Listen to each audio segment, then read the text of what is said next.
દ્વારકાના લારી ધારકોએ કોંગ્રેસનો વિરોધ કર્યો છે। મટુકી ચોક ખાતે કોંગ્રેસ હાય હાયના નારા લગાવ્યા। છેલ્લા ઘણા સમયથી ચાલતા આંદોલને આજે નવું રૂપ ધારણ કર્યું। કોંગ્રેસ હાય હાયના બેનર સાથે મુખ્ય રસ્તા પર નીકળી વિરોધ દર્શાવ્યો। પાલાંબલિયા હાય હાય અને જિગ્નેશ મેવાણી હાય હાયના નારાઓ સાથે વિરોધ કર્યો।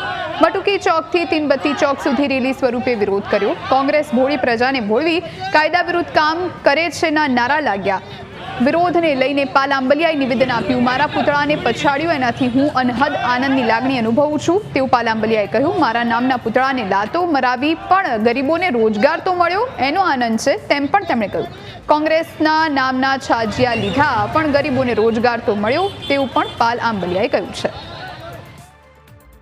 ભાજપમાં કોઈ એવું હિંમતવાળું નહોતું કે પાલાંબલિયા અને જિગ્નેશ મેવાણીનું પૂતળું લઈને નીકળે અને પછાડે, એને હળગાવે। પણ ખુશી બે વાતની છે। એક તો એ લોકોનો ધંધો રોજગાર મળ્યો, અમારું પૂતળું હળગાવવાથી મળ્યો તો એને ધંધો રોજગાર મળ્યો, એની ખુશી છે। અને બીજું, દેશના વડાપ્રધાન મુખ્યમંત્રીના પૂતળા હળગે એની હારોહાર કદાચ પાલાંબલિયાનું પૂતળું હળગે તો મને તો બહુ આ લોકો ભેગા થઈને મોટો કરી દીધો। હજી તો મેં જિલ્લા પ્રમુખનો ચાર્જે નથી લીધો।